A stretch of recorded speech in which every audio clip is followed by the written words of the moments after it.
శ్రీ దుర్గా మల్లేశ్వర స్వామి వార్ల దేవస్థానంలో దసరా మహోత్సవం 2025 ఏర్పాట్లపై జమ్మిదొడ్డి వద్ద ఆలయ కార్యాలయంలో సమీక్షా సమావేశం జరిగింది. దేవాదాయ శాఖ మంత్రి ఆనం రామనారాయణ రెడ్డి అధ్యక్షతన సమీక్షా సమావేశంలో నగర పోలీస్ కమిషనర్ రాజశేఖర్ బాబు, దేవాదాయ శాఖ commissioner Ramachandra Mohan, joint collector Ilakiya, దేవస్థానం ఈవో సీనా నాయక్ మరియు తదితర అధికారులు పాల్గొన్నారు. ఉత్సవాలకు విచ్చేసే భక్తుల సౌకర్యార్థం తీసుకుంటున్న చర్యలు, దసరా ఉత్సవాల్లో రద్దీ నియంత్రణ, క్యూ లైన్ నిర్వహణలో సాంకేతికత వినియోగంపై ఉన్నత స్థాయి అధికారులతో మంత్రి సమీక్ష జరిపారు. సెప్టెంబర్ 22 నుంచి ఇంద్రకీలాద్రిపై జరగనున్న దసరా శరన్నవరాత్రి ఉత్సవాలలో 11 రోజుల పాటు 11 అలంకారాలలో దుర్గమ్మ దర్శనమివ్వనున్నారు. ఈ దసరాలో కమాండ్ కంట్రోల్ రూమ్ కీలకం కావాలని, తిరుమలలో భక్తుల రద్దీ నియంత్రణలో ఏ విధానం ఉందో అదే తరహా అనుసరించడానికి ప్రయత్నం చేయాలని, భక్తులకు సరైన సమాచారం అందించడానికి అన్ని చర్యలు తీసుకోవాలని మంత్రి ఆదేశించారు.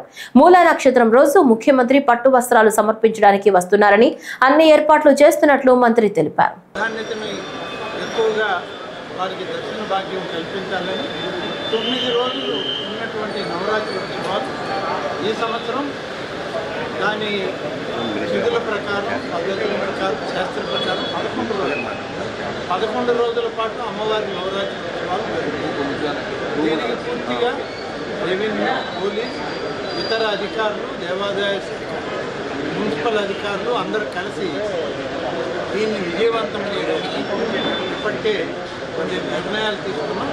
ఆ నిర్ణయాలను పూర్తి స్థాయిలో అమలు చేయడానికి కావాల్సిన ప్రిపరేషన్స్ అన్నీ కూడా పూర్తి చేయాలని చెప్పడం జరిగింది. పోయినటువంటి రివ్యూలో జిల్లా కలెక్టర్ గారు, జేసీ గారు, సిపి గారు, నేను, ఇతర దేవాదాయ కమిషనర్ గారు అందరూ మళ్ళీ కూడా ఈ కార్యక్రమం ఇంకా బాగా జరపాలనే దాంట్లోనే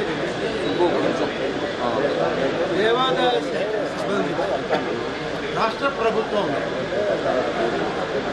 ఒక గ్రూప్ ఆఫ్ మినిస్టర్స్ కమిటీని గతంలో ముఖ్యమంత్రి గారు ఏర్పాటు చేయడం